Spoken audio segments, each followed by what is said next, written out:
Look, right there. The signature. What? No, it can't be. It's her, Naomi.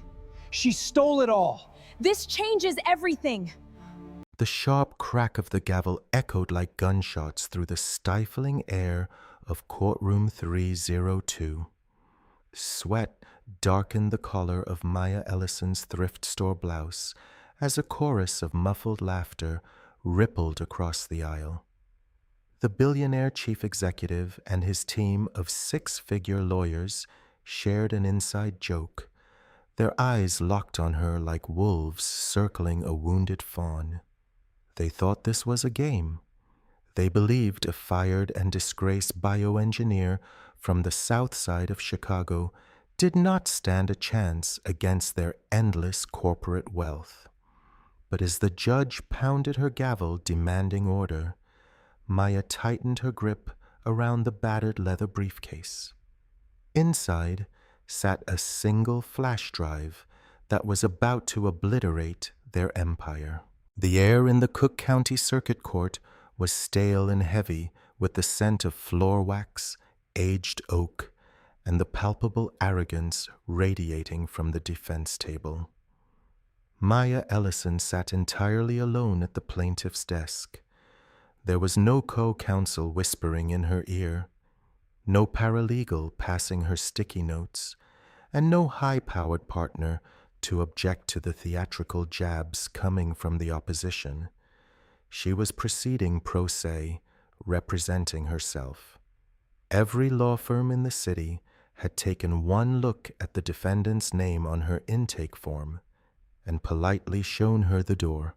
You simply did not sue Summit Medical Innovations, and you certainly did not accuse their golden boy chief executive, Damien Croft, of intellectual property theft and discriminatory, wrongful termination.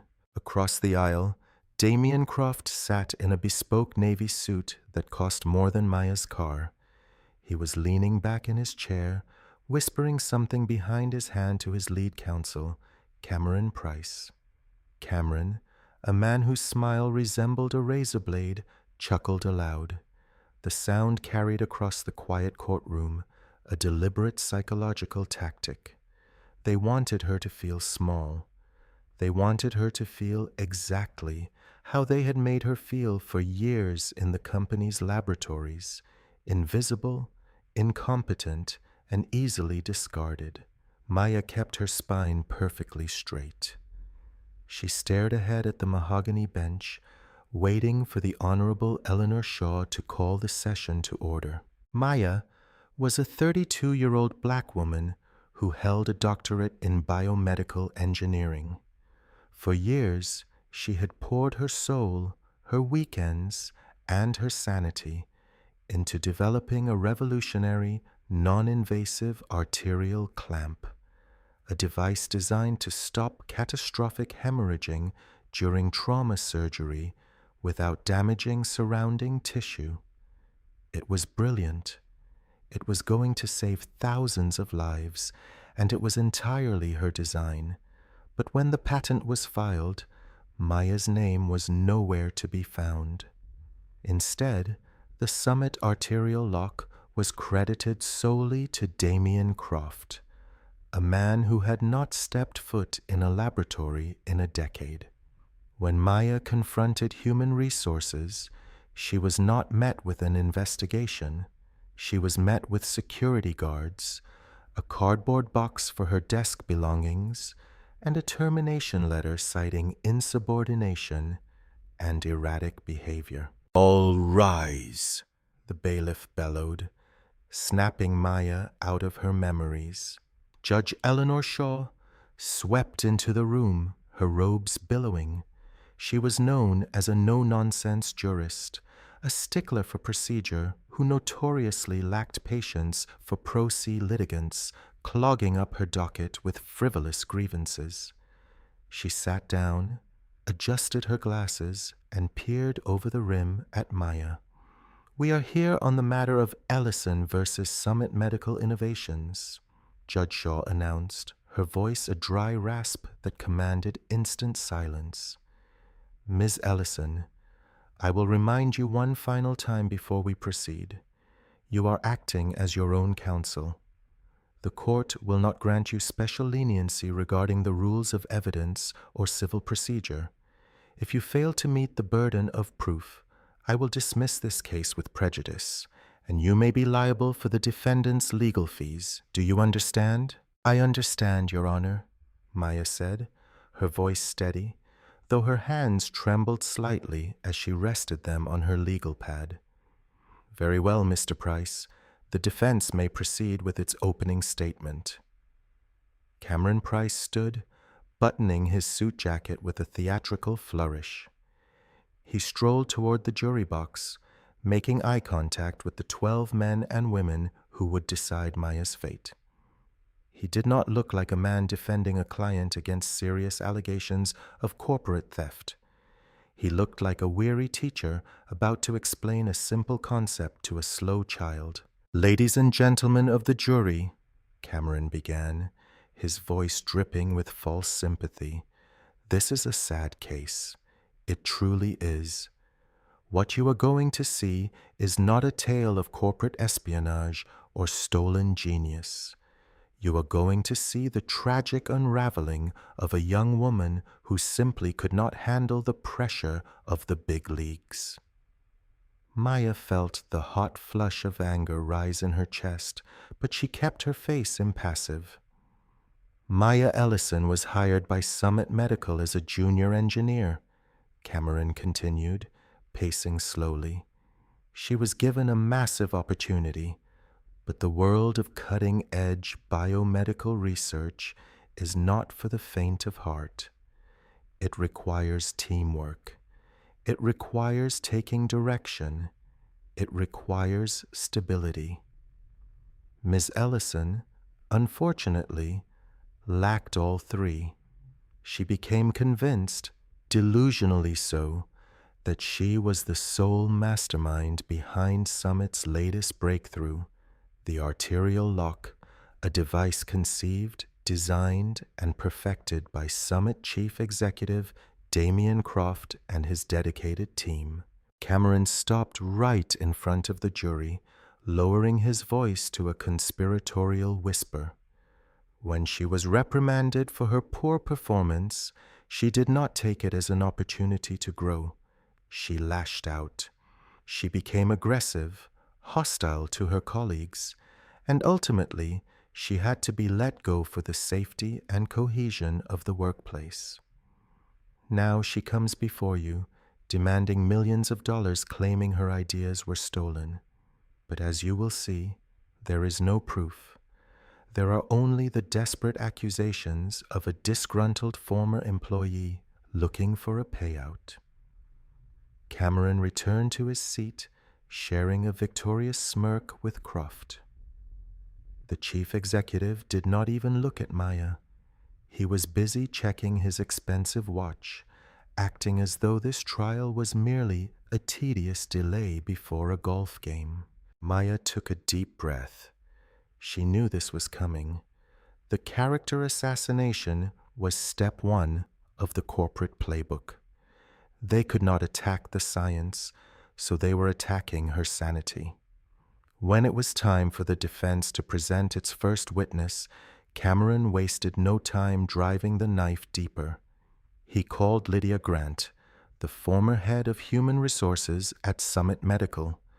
Lydia was a polished woman in her late 40s, someone who had always smiled tightly at Maya in the hallways while simultaneously ignoring her emails about project funding. Miss Grant, Cameron began, leaning comfortably against the podium. Could you describe Miss Ellison's tenure at Summit? Lydia sighed, adjusting the microphone. It was difficult.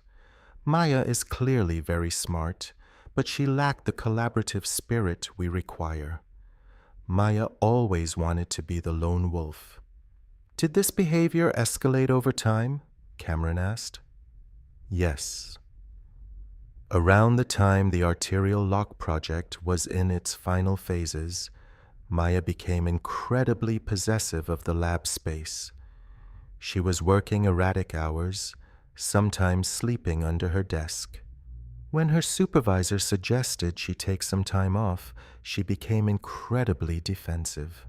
She started making wild claims that the team was trying to shut her out of her own project. Her own project? Cameron repeated, raising an eyebrow and feigning shock.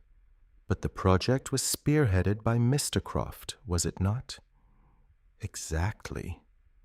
Lydia nodded emphatically. Mr. Croft had handed down the initial schematics well before. Maya was simply tasked with running stress tests on the materials, but she began to suffer from some sort of grandiosity. She claimed she was the primary inventor. Cameron walked over to the defense table and picked up a stack of papers, submitting them to the clerk. Your Honor, I would like to enter these performance reviews into evidence as Defense Exhibit C. Judge Shaw nodded. Proceed. Ms. Grant, do you recognize these documents? Yes, Lydia replied, looking at the papers projected onto the courtroom monitors. These are Maya's quarterly reviews from her final year. And what do they say? They cite a consistent failure to meet deadlines, an inability to accept constructive criticism, and a troubling pattern of insubordination. Maya stared at the screen. Her blood ran cold. The documents on the screen had her employee identification number on them, but the text was completely fabricated. She had never received a negative performance review in her life. Her actual reviews, which she had requested during discovery, had mysteriously been corrupted in a server migration, according to Summit's legal team. These documents were entirely manufactured. Objection, Maya said, standing up. Her voice was louder than she intended. Your Honor, those documents are forged. I never saw those reviews. Objection, Your Honor. Cameron shot back immediately. The plaintiff is testifying from the counsel table and making baseless defamatory allegations. Sustained, Judge Shaw snapped, glaring at Maya. Ms. Ellison, you will have your opportunity to cross-examine the witness. You may not interrupt the defense's direct examination to offer your own commentary. If you cannot follow the rules of this court, I will hold you in contempt. I apologize, Your Honor, Maya said quietly, slowly sitting back down. She could hear a few people in the gallery whispering. A journalist in the second row was scribbling furiously in a notepad. The narrative was taking hold exactly as Cameron intended. The angry black woman trope was being weaponized against her with surgical precision. She was being painted as emotional, aggressive, and unstable, the perfect smokescreen to hide their theft. When it was Maya's turn to cross-examine Lydia Grant, she stood up holding nothing but a single sheet of paper. She approached the podium. Ms. Grant, Maya started, her tone perfectly even, devoid of the emotion they wanted her to display. You testified that I was sleeping under my desk because I was erratic.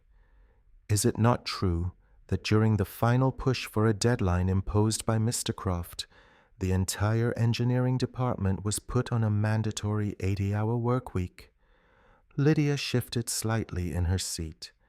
There was a push for a deadline, yes, but your behavior was extreme. Is it also true, Miss Grant, that I requested a meeting with you to formally report that Mr. Croft had removed my access to the computer-aided design servers where the arterial lock files were stored?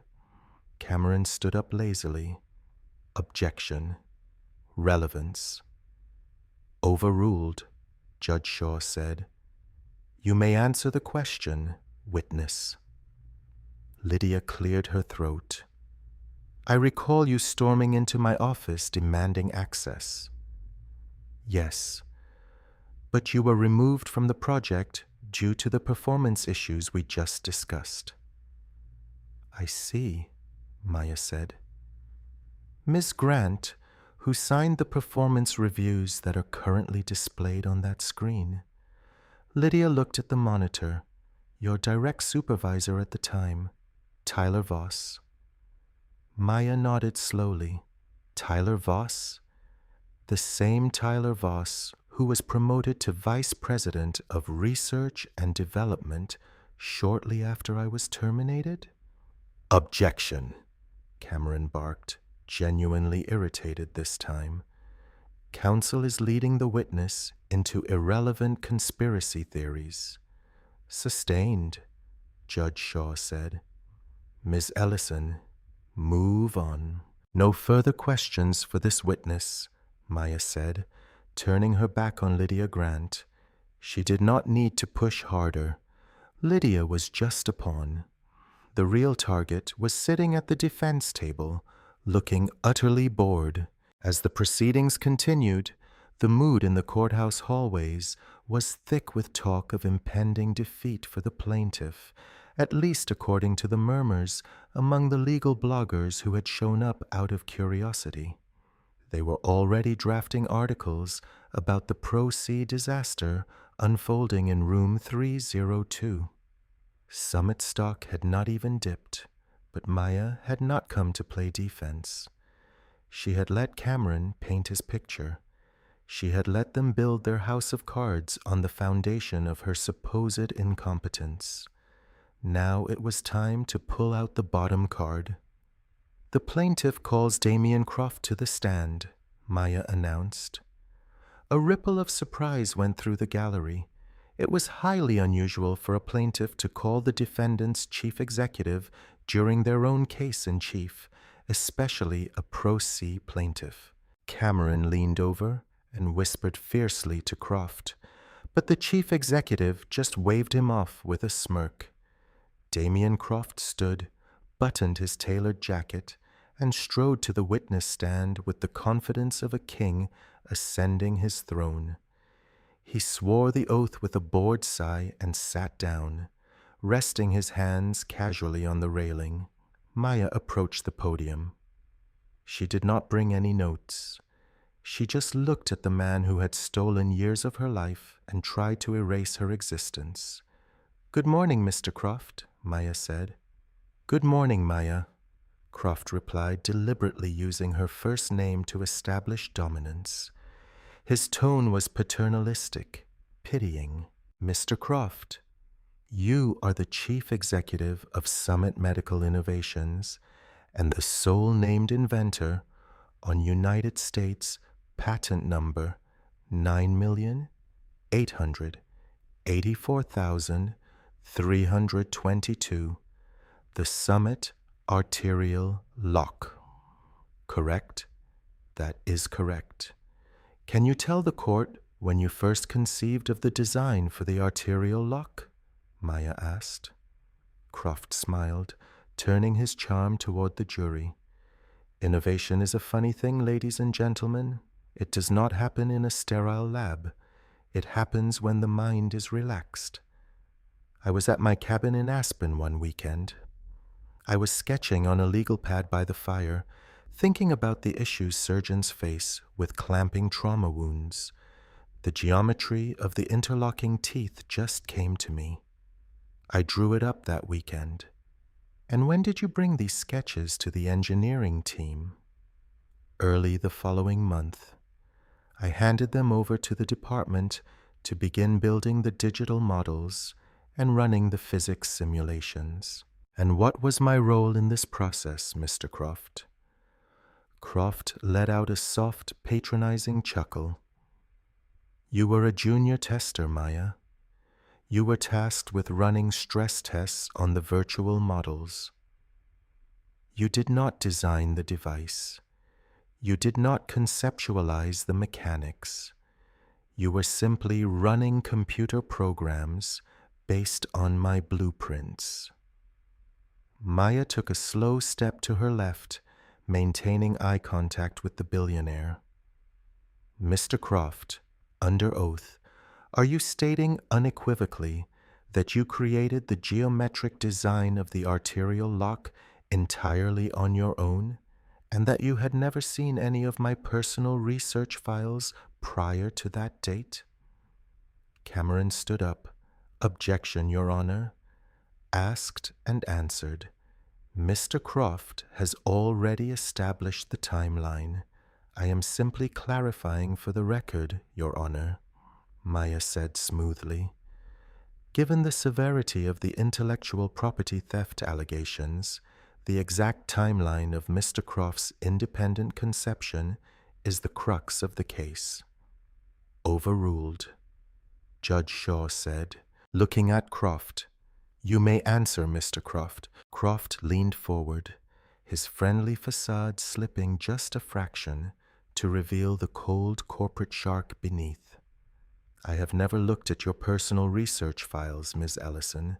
Frankly, I would not have the time or the inclination.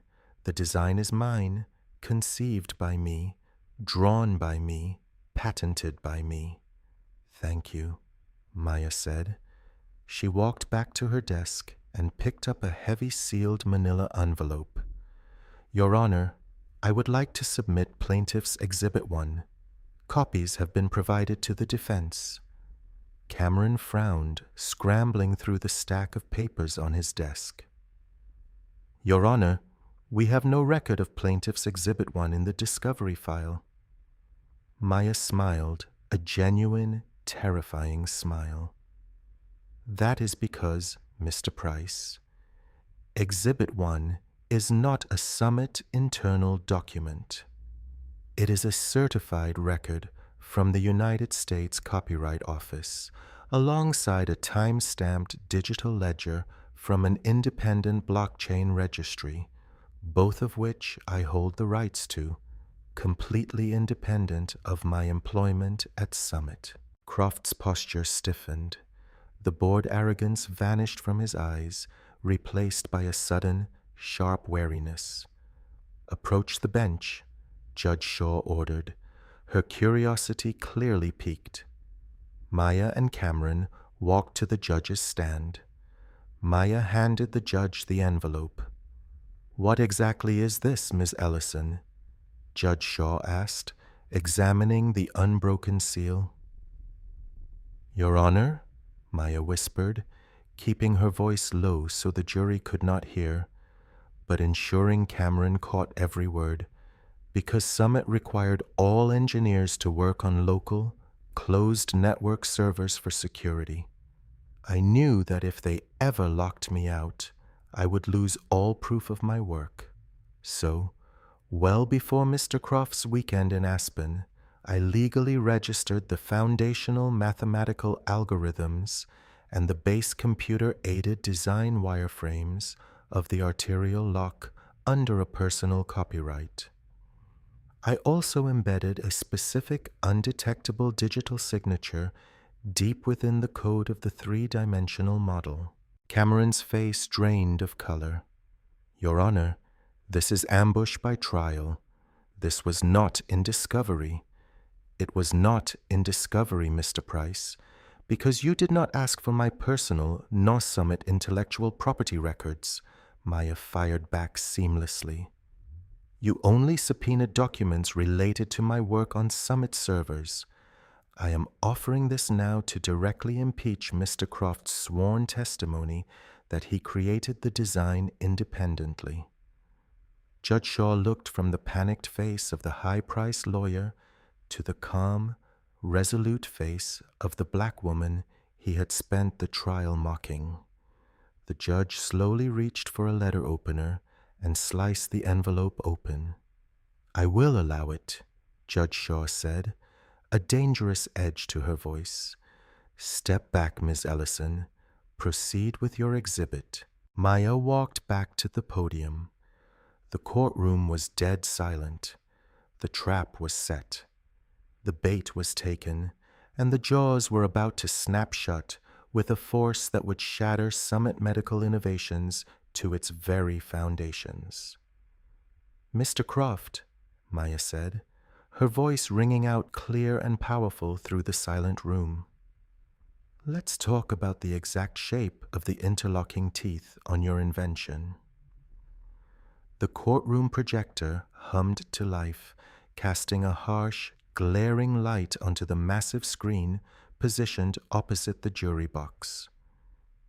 Maya tapped a few keys on her heavily worn laptop, and the screen filled with the highly detailed schematic of United States patent number 9,884,322, the Summit Arterial Lock. Damien Croft sat in the witness chair, his posture still straight, but his hands were no longer resting casually on the railing. They were gripping it. He glanced nervously at his lead counsel, Cameron Price, who was frantically swiping through his tablet, searching for a legal lifeline that did not exist. "Mr. Croft," Maya began, stepping away from the podium and walking closer to the jury, her voice echoing with absolute authority. "You testified earlier that you conceptualized this design entirely on your own during a weekend retreat in Aspen. You drew the schematics and your engineers merely built what you envisioned." "That is correct," Croft said, though the arrogant tilt in his voice had thinned into something defensive. "Let's direct our attention to Figure 4 of your patent," Maya said, clicking her presentation remote. The image on the screen zoomed in on the microscopic interlocking teeth of the clamp, the core mechanism that allowed the device to stem hemorrhaging without crushing the delicate vascular tissue. "Can you explain the specific geometric progression of the micro serrations on the inner arch?" Croft scoffed, adjusting his tie. "I am a chief executive, Ms. Ellison, not a microscopic draftsman. The micro serrations are designed to maximize grip while minimizing tissue necrosis. The exact millimeter spacing was handled by the software during the final rendering phase based on my overarching design." "So, you are claiming the software arbitrarily assigned the exact spacing of these teeth?" Maya asked, raising an eyebrow. "I am saying the precise mathematical distances were optimized by the computer. Yes, that is standard industry practice." Maya nodded slowly. "Standard industry practice, I see." She turned back to her laptop. "Your Honor, I am now displaying page 42 of Plaintiff's Exhibit 1. The document unsealed moments ago. The screen split. On the left was Croft's patented design approved by the United States Patent Office. On the right was a heavily time-stamped, encrypted digital ledger from the United States Copyright Office dated well before Croft's alleged Aspen trip. "Mr. Croft," Maya continued, her voice dropping to a dangerous, quiet intensity. "In biomedical engineering, when we build custom wireframes in computer-aided design software, we often need to test variables. Sometimes, to ensure our specific iterations are not mixed up on shared servers, engineers embed non-functional, microscopic variations into the geometry. A digital watermark, if you will." Croft's face lost all its color. The billionaire looked as though he had swallowed glass. "If we look at the spacing of the teeth on the inner arch of your patented device," Maya said, clicking her remote again, the screen highlighted 7 specific teeth on both the patent and her copyrighted file. The distances between these 7 teeth are not uniform. They are, in micrometers, 78, 97, 111, 109, 105, 46, and 67. She paused, letting the numbers hang in the heavy silence of courtroom 302. The jury members were leaning forward, captivated. "Mr. Croft," Maya said, stepping directly in front of the witness stand, "are you familiar with ASCII code, the standard character encoding format for electronic communication. Objection! Cameron shouted, leaping to his feet, his chair crashing backward to the floor. Relevance. This is a patent dispute, not a computer science seminar. Counsel is confusing the jury with technical jargon. Judge Eleanor Shaw slammed her gavel down, her eyes fixed furiously on Cameron. Sit down, Mr. Price. Ms. Ellison has established a foundation for her exhibit. I am highly interested in where this is going.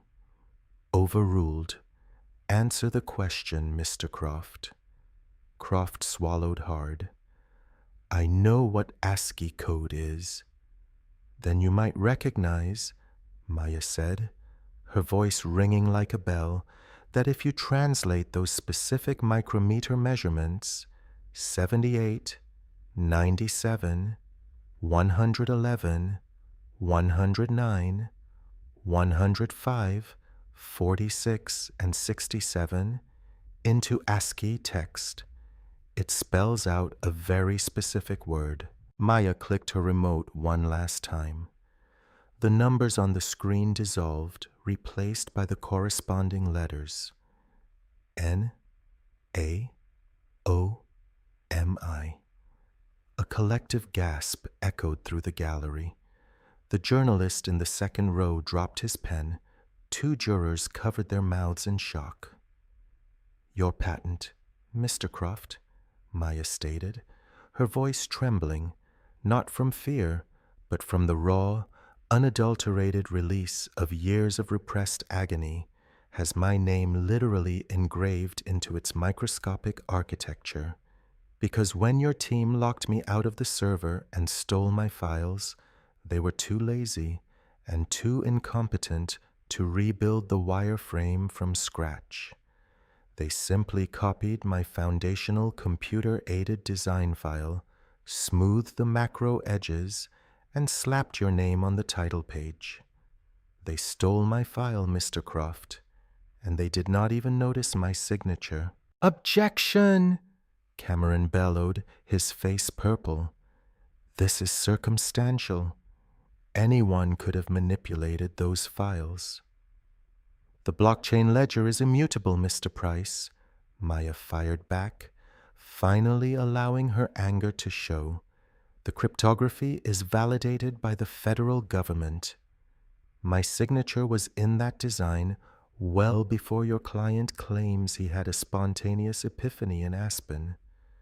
Ms. Ellison, Mr. Price, that is enough, Judge Shaw roared, striking her gavel repeatedly. Order! Order in my courtroom. The judge turned her piercing gaze to the witness stand. Croft was sweating profusely. The bespoke suit suddenly looked suffocating. He looked to Cameron for help, but Cameron was furiously whispering to his junior associates, recognizing that their multi-million-dollar defense had just been atomized by a single string of numbers. Mr. Croft? Maya asked, stepping back to the podium and perfectly mirroring the patronizing tone Cameron had used against her. Would you like to revise your testimony regarding your independent creation of the arterial lock? Croft opened his mouth, but no words came out. He was trapped. If he maintained his story, he was committing blatant perjury in front of a federal judge. If he admitted to the theft, Summit's stock would plummet, the patent would be invalidated, and he would face criminal fraud charges. I relied on my engineering team to finalize the schematics, Croft stammered, throwing his entire department under the bus in a desperate bid for survival. If they utilize pre-existing assets, I was unaware. Pre-existing assets, Maya repeated, savoring the bitter taste of the phrase. You mean my life's work? The work you fired me for, claiming as your own? The air in the courtroom had fundamentally shifted. The smug arrogance that had coated the defense table like cheap cologne had evaporated, replaced by the distinct stench of panic. But Maya was not finished. The theft of her intellectual property was only half of her lawsuit. The other half was the retaliatory wrongful termination and the systematic destruction of her professional reputation. Karma was not just about getting what was yours. It was about exposing the rot of those who tried to bury you. Your Honor, Maya said, her breathing steady, I have no further questions regarding the patent. However, I would now like to address the matter of my termination. Specifically, Defense Exhibit C, which was entered into evidence earlier. Cameron stood up, his posture defensive and rigid. Your Honor, the plaintiff has already cross-examined Ms. Grant regarding those performance reviews. The matter is settled. It is far from settled, Maya countered. Mr. Price introduced those documents into evidence to prove I was fired for incompetence. By doing so, he has opened the door to a forensic examination of those specific documents. Judge Shaw adjusted her glasses, peering at Maya with a newfound profound respect. What exactly are you proposing, Miss Ellison? Earlier, when Mr. Price submitted the digital copies of my supposedly failing performance reviews to the court clerk, he provided the native PDF files on a flash drive as per courtroom protocol. I engaged the services of an independent cybersecurity firm commanded by an expert named Calvin Reed to extract the standard metadata from those files. I have Mr. Reed's sworn affidavit and the extraction report here. Objection! Cameron screamed, rushing toward the bench. Your Honor, this is highly irregular. The plaintiff cannot introduce expert testimony regarding our evidence without prior notice. You submitted the evidence earlier, counsel, Judge Shaw snapped, her patience with the defense entirely depleted. She has every right to impeach it. I will review the affidavit. Bring it here. Maya approached the bench and handed the folder to the judge. Cameron stood a few feet away, practically vibrating with anxiety. Judge Shaw opened the folder and read the brief report. As her eyes scanned the page, her expression darkened. The courtroom held its collective breath. When she finally looked up, her gaze upon Cameron and Croft was absolutely lethal. Mr. Price, Judge Shaw said, her voice dangerously quiet. As an officer of the court, are you aware of the penalties for submitting fabricated evidence into the federal record? Cameron recoiled as if he had been physically struck. Fabricated, Your Honor? Those documents were provided directly to us by Summit's Human Resources Department. We believe them to be authentic business records. According to this forensic metadata report, Judge Shaw read aloud, ensuring the jury heard every single word.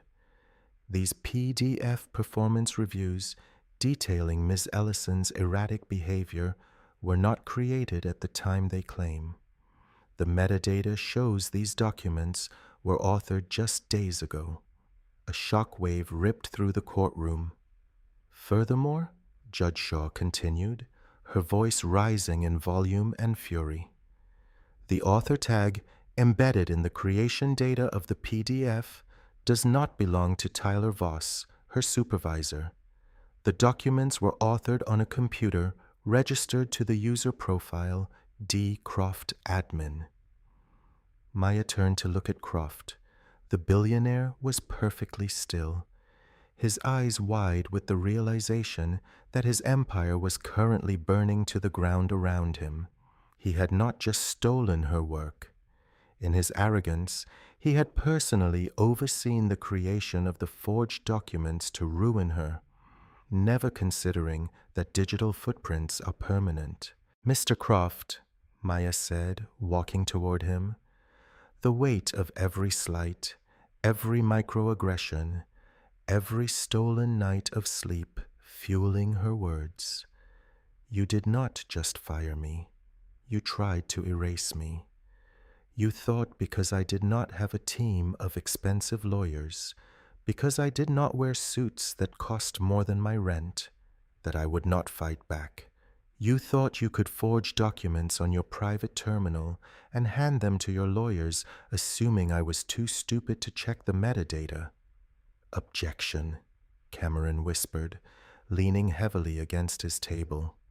He did not even have the energy to shout anymore. Counsel is testifying. Sustained, Judge Shaw said gently. She looked at Maya. Ms. Ellison, do you have a question for the witness? Maya looked at Croft, who was staring at the floor, a broken man. Just one, Your Honor, Maya said. She leaned closer to the microphone. Mr. Croft, considering the patent possesses my digital signature, and considering the court now has proof that you personally fabricated evidence to justify my termination, would you like to plead the fifth, or would you like to confess to this jury exactly what you did? Croft looked up. He looked at the jury, who stared back at him with undisguised disgust. He looked at the judge, who was already writing notes that would undoubtedly be forwarded to the district attorney's office. Finally, he looked at Maya. I want my lawyer, Croft whispered, his voice cracking. You have 5 of them sitting right there, Mr. Croft, Maya replied coldly, and not a single one of them can save you. Maya turned her back on the billionaire, walked to the plaintiff's table, and closed her battered leather briefcase. The sound of the latch snapping shut echoed like a gunshot in the silent courtroom. No further questions, Your Honor, Maya said. Judge Shaw looked at the defense table. Mr. Price, any redirect? Cameron slowly shook his head, looking completely hollowed out. No, Your Honor. The defense rests. The atmosphere inside Cook County Circuit Courtroom 302 had transformed from a theater of corporate intimidation into a vacuum of stunned silence. The defense table, previously a bastion of tailored suits and smug whispers, now resembled the deck of a sinking ship. Cameron Price, a man who billed thousands of dollars an hour to make problems disappear, sat with his head resting in his hands. Beside him, Damian Croft stared blankly at the mahogany grain of the desk, his mind unable to process the velocity at which his carefully constructed reality had disintegrated. Judge Eleanor Shaw called for closing arguments. The courthouse was no longer empty. Word of the dramatic unmasking of a billionaire chief executive had leaked to the press, and the gallery was packed shoulder to shoulder with reporters, legal scholars, and curious onlookers, hoping to witness the final act of this extraordinary legal drama. Cameron delivered his closing argument first, though it was an exercise in pure futility. He spoke briefly. He did not mention the patent. He did not mention the digital signature. He certainly did not mention the fabricated performance reviews that had blown back in his face with the force of a legal hurricane. Instead, he offered a weak, meandering monologue about corporate miscommunication and the complexities of team-based engineering. He asked the jury to consider that while mistakes may have been made in the Human Resources Department, it did not necessarily equate to malicious intellectual property theft. It was the legal equivalent of throwing a teacup of water onto a raging forest fire. The jury watched him with a mixture of pity and contempt. Then Maya Ellison stood up. She did not carry a legal pad to the podium. She did not need notes. She looked at the jury, 12 ordinary people who held the power to dismantle a titan of industry, and she let the silence stretch for a long, deliberate moment before speaking. When I first walked into this courtroom, Maya began, her voice steady, resonating with a quiet, undeniable power, the defense told you a story. They told you a story about an unstable, erratic woman who simply could not handle the pressure. They told you I was delusional. They painted a picture of a junior employee suffering from grandiosity, desperate to steal the glory from a brilliant, self-made visionary. She turned slowly, pointing a single steady finger at Damien Croft. They told you that story because it is a story the world is already primed to believe. It is easy to look at someone like Mr. Croft, wealthy, powerful, backed by an army of expensive lawyers, and assume he must be telling the truth. And it is equally easy to look at someone like me, a woman working quietly in a laboratory without a law degree, without a safety net, and assume I must be the one lying. Maya took a step closer to the jury box. But science, ladies and gentlemen, does not care about wealth. Mathematics does not care about power, and digital footprints do not lie.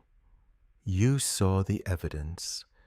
You saw the exact micrometer measurements of the arterial lock translated into standard ASCII code spelling my name. You saw the immutable, federally certified blockchain ledger proving I owned that design well before Mr. Croft claimed he had a spontaneous epiphany on a ski trip. And perhaps most disturbingly, you saw the forensic data proving that Damien Croft of Summit Medical Innovations sat at his personal computer recently and fabricated performance reviews designed to assassinate my character and justify my wrongful termination. She let out a slow breath, the emotional toll of years finally showing in the slight tremor of her hands, though her voice remained unbroken. This case is about more than just a medical device. It is about the systemic, ruthless erasure of creators who do not fit the mold of power. Summit Medical Innovations operated under the assumption that they could take my mind, patent my labor, and throw my life into the garbage simply because they believed I lacked the resources to stop them. They thought I would quietly disappear into the background. Maya held the gaze of the jury for one person in particular, a retired middle school teacher who was nodding slowly. I am asking you to tell them, and every corporation that operates with this kind of predatory arrogance, that the truth cannot be buried under forged documents and corporate spin. I am asking you to return the rights of my invention to me so that I can ensure it is used to save lives rather than just inflating a billionaire's stock portfolio. I am asking you for justice. When she sat down, the courtroom was so quiet you could hear the hum of the air conditioning vents. Judge Shaw delivered the final instructions to the jury, her tone grave, emphasizing the specific legal definitions of willful patent infringement, retaliatory termination, and the deliberate falsification of business records. The jury retired to deliberate. In most complex intellectual property and corporate fraud cases, deliberations can take days, sometimes weeks. Poring over technical schematics and financial damages is tedious work. They returned after a surprisingly short time. The rapid turnaround sent a jolt of electricity through the room. Croft's face turned an ashen shade of gray. Cameron closed his eyes, bracing for the inevitable impact. Maya stood, her heart hammering against her ribs like a trapped bird. "Has the jury reached a verdict?" Judge Shaw asked. "We have, Your Honor," the foreperson replied, handing a folded piece of paper to the bailiff, who passed it to the judge.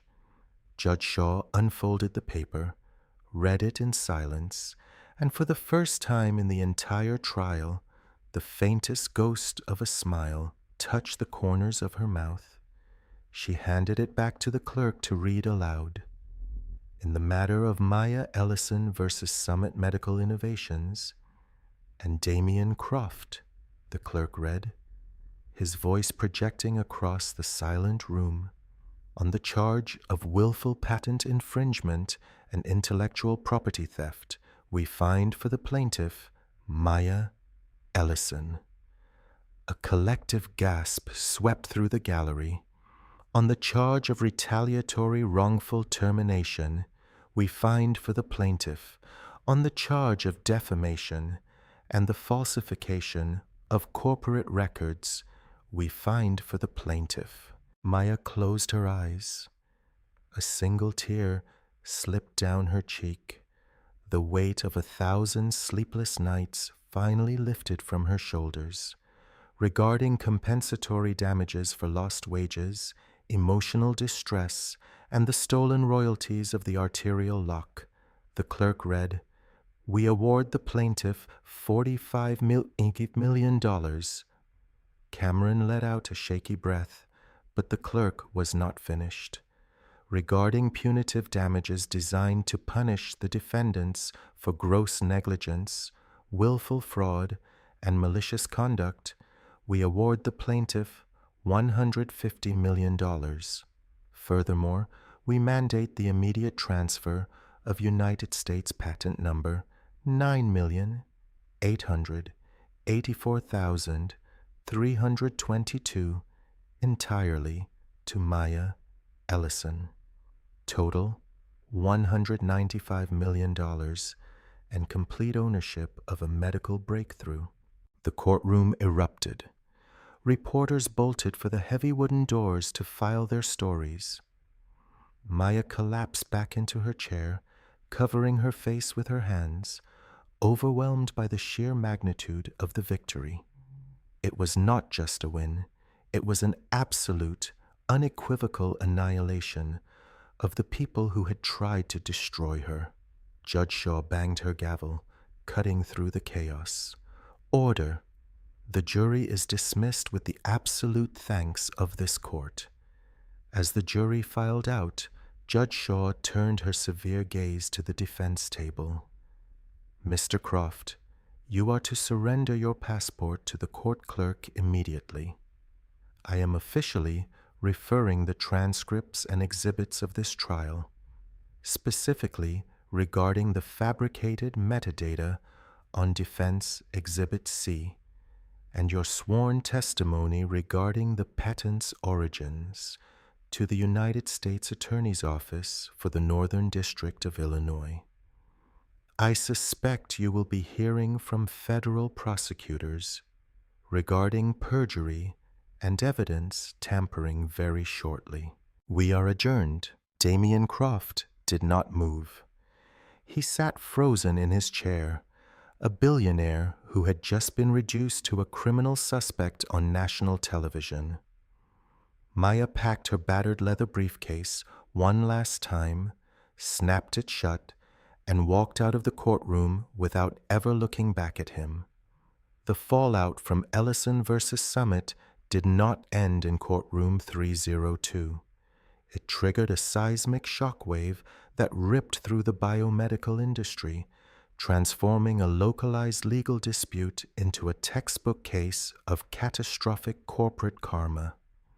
The story exploded into the real world with the kind of viral velocity usually reserved for global scandals, forever altering the lives of everyone involved. Immediately after the verdict, Jasper Cole, the veteran investigative journalist who had been sitting in the second row of the gallery, published a sprawling expose in a major financial publication. He detailed the ASCII code embedded in the microscopic teeth of the clamp, framing it as the most brilliant digital booby trap in modern corporate history. The internet devoured the narrative. Maya was instantly elevated from an unknown disgraced engineer to a folk hero for every overworked, underappreciated employee who had ever had their ideas stolen by middle management. For Summit Medical Innovations, the karmic retribution was swift and entirely merciless. When the stock market opened in the aftermath of the verdict, Summit's stock price entered a catastrophic freefall. Institutional investors, terrified by the sheer size of the $195 million judgment and the revelation that the company's flagship product was built on stolen, fraudulently patented technology, engaged in a massive sell-off. By midday, the company had lost 40% of its market capitalization. The Summit Board of Directors convened an emergency session that afternoon. They did not ask for Damien Croft's resignation. They terminated him for cause, effective immediately, citing a breach of fiduciary duty and gross ethical misconduct. But losing his company was only the beginning of Croft's nightmare. Shortly afterward, agents from the Federal Bureau of Investigation, led by Special Agent in Charge Diane Porter of the White Collar Crime Division, arrived at Croft's sprawling estate in the Chicago suburbs. He was arrested and indicted by a federal grand jury on multiple counts of perjury, wire fraud, and obstruction of justice for fabricating the performance reviews. Furthermore, the Securities and Exchange Commission launched an aggressive investigation. They discovered that during the years Croft held the fraudulent patent, he had sold off millions of dollars of his own Summit stock while publicly touting the arterial lock as his own invention. Because he knew the underlying intellectual property was stolen, the Securities and Exchange Commission charged him with massive insider trading. The man who had worn bespoke suits and scoffed at Maya from across the aisle was now facing a realistic prospect of spending the next 15 years in federal prison. The blast radius of Croft's arrogance spared no one who had aided him. Lydia Grant, the Human Resources Director, who had willingly lied on the stand and facilitated the introduction of the forged documents, found her career instantly vaporized. The day after the trial, Summit's new interim chief executive, Sabrina Vale, fired Lydia to appease furious shareholders. When Lydia attempted to find employment elsewhere, she discovered that human resources is a remarkably small, communicative field. Her face was plastered across countless articles detailing corporate complicity. No reputable company would touch her. She was ultimately named as a co-defendant in a massive shareholder class action lawsuit, bleeding her savings dry in legal fees for a company that had completely abandoned her. Cameron Price, the high-powered attorney with the razor-blade smile, faced the wrath of the very legal system he had manipulated for decades. The Illinois State Bar Association immediately opened a disciplinary inquiry into his conduct.